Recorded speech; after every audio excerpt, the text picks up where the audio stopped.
নমস্কার, আপনারা দেখছেন সংকেত মিডিয়া, সোজা কথা সহজভাবে। নমস্কার, শুভ সকাল।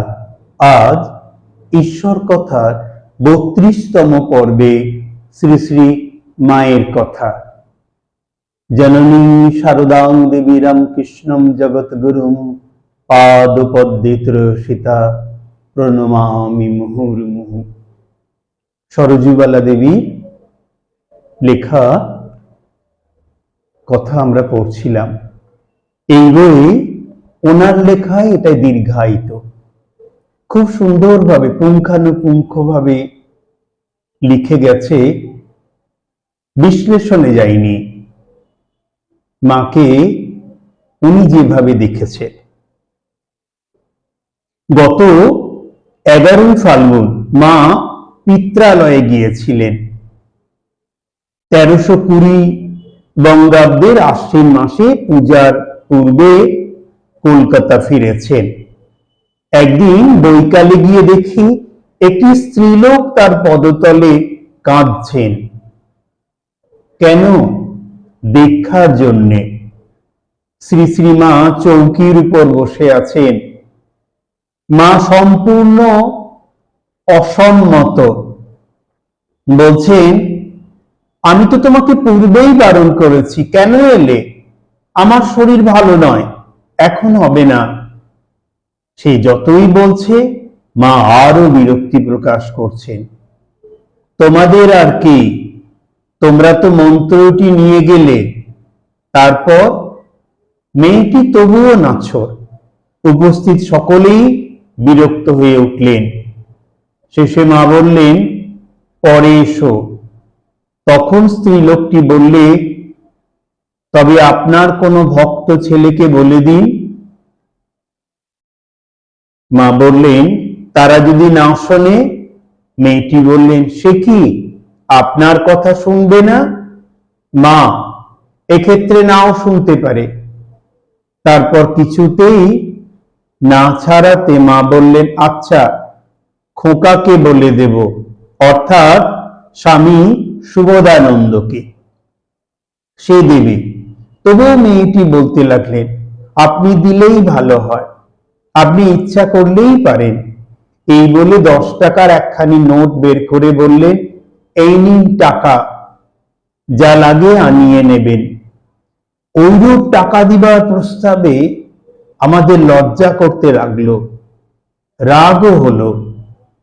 মা এবার তাকে ধমকে বললেন, কি, আমাকে টাকার লোভ দেখাচ্ছ? আমি টাকায় ভুলি না, যাও টাকা নিয়ে যাও। এই বলে উঠে গেলেন। পরে স্ত্রীলোকটি অনেক অনুনয় বিনয়ে ঠিক হলো মহাষ্টমীর দিন দীক্ষা হবে। মেয়েটি তো বিদায় নিলেন। মা এবার পাশের ঘরে এসে বসে আমাকে বললেন, এসো মা, এই ঘরে এসো। এতক্ষণ তোমাকে একটা কথাও জিজ্ঞেস করতে পারিনি, কেমন আছো? বেলা শেষ হয়ে এসেছে, পুজোর সময় বলে অনেক স্ত্রীলোক কাপড়, মিষ্টি ইত্যাদি নিয়ে এসেছে। মা হাসি মুখে তাদের কথার উত্তর দিচ্ছে। খুব গরম। আমি মাকে হাওয়া করতে লাগলুম। একটি মহিলা এসে সাগ্রহে আমার হাত থেকে পাখাখানা চেয়ে নিয়ে মাকে হাওয়া করতে লাগলেন। মায়ের একটু সামান্য সেবার কাজ করতে পেলেও সকলের কি আনন্দ! আহা, কি অপূর্ব স্নেহ করুণাতেই শ্রী শ্রী মা আমাদিগকে চিরাবদ্ধ করে গেছেন। আর তার অবস্থানে বাগবাজারের মাতৃমন্দির সংসার তাপদগ্ধ মানুষের কি মধুর শান্তি নিলয়ে হয়েছিল, তা বলা বা বোঝানো অসম্ভব। এইবার আমিও রওনা হব। মাকে প্রণাম করতে গিয়ে বলল, মা, শীঘ্রই একবার বাপের বাড়ি যেতে হবে। মা সস্নেহে বললেন, আবার শিগগির এসো, চিঠিপত্র দিও। মার জন্য একখানি কাপড় নিয়ে গিয়েছিল। আসবার সময় বলছেন, তোমার কাপড়খানি দেখিয়ে দিয়ে যাও, পরবো। প্রায় 2.5 মাস পরে আবার একদিন 14ই অগ্রহায়ণ গিয়েছি। সিঁড়ি দিয়ে উঠতেই কলঘরে মার সঙ্গে দেখা হলো। মা কাপড় কাচতে গিয়েছিলেন। হাত ভিজে কাপড়েই এসে জিজ্ঞাসা করে গেলেন, এতদিন দেরিতে কেন এলে? কাপড় কেচে এসে তক্তপোষের উপর বসতে কুশল প্রশ্নাদির পর কথা প্রসঙ্গে জিজ্ঞাসা করলুম, মা, সেই যে স্ত্রীলোকটি মন্ত্র নিতে চেয়েছিল, তার কি হলো মা? মা বললে, সে সেদিন নিতে পারলে না, বলেছিলুম আমার অসুখ সারুক, তারপর নেবে। তাই হলো। অসুখ হওয়ার সেদিন সে আসতে পারেনি, তার অনেক পরে একদিন এসে নিয়ে গিয়েছে। আমি বললুম, তাই তো মা, আপনার মুখ দিয়ে যে কথা বেরিয়ে পড়ে তাই হয়। আমরা আপনার ইচ্ছা না মেনে নিজেরা কষ্ট পাই। আপনিও নিজের অসুস্থ শরীরে অনেক সময় দয়া করে দীক্ষা দিয়ে আমাদের ভোগ নিজ শরীরে নিয়ে আরো বেশি কষ্ট পান। মা বললেন, হ্যাঁ মা, ঠাকুর ওই কথা বলতেন, নইলে এসব শরীরে কি রোগ হয়? এর মধ্যে আবার কলেরার মতন হয়েছিল। আমার ভাতৃবধূ সঙ্গে গিয়েছিল। মা তাকে দেখে বললে, বেশ শান্ত বউটি তো, এক ব্যঞ্জন নুনে পোড়া হলে মুশকিল হতো।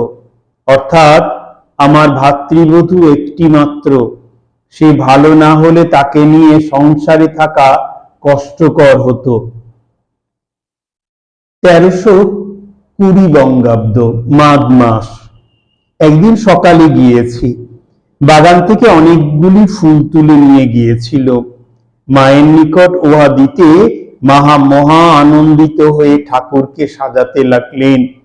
নীল রঙের এক রকমের ফুল ছিল, সেইগুলি হাতে করে বললেন, আহা, দেখছো কি রং?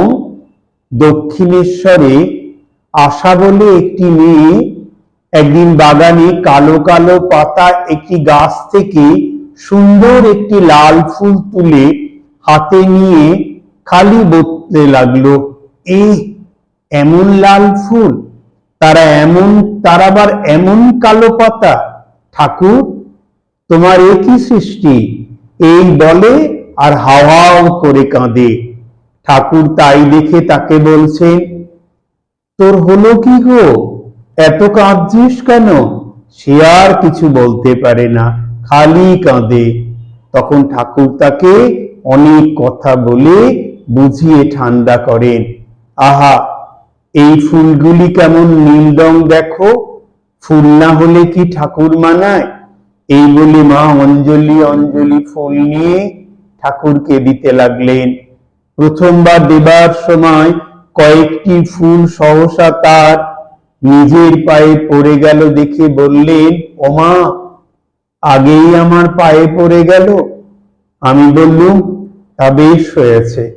মনে ভাবলুম, তোমার কাছে ঠাকুর বড় হলেও আমাদের কাছে তোমরা দুই এক। একটি বিধবা মহিলা এসেছেন। মাকে তার কথা জিজ্ঞাসা করলুম। মা বললেন, মাসখানেক হলো দীক্ষা নিয়েছে। পূর্বে অন্য গুরুর নিকট দীক্ষিত হয়েছিল। তা মা, মনের ভ্রান্তি, আবার এখানে নিলে। গুরু সবই এক, এ কথা বুঝলে না। দুপুরে প্রসাদ পাবার পর বিশ্রাম করতে গিয়ে কামার পুকুরের কথা উঠল। মা বললেন, ঠাকুর যখন পেটের অসুখ করে কামার পুকুরে গিয়েছিলেন, আমি তখন ছেলে মানুষ বউটি ছিলুম গো। আরো অনেক কথা বলেছিলেন।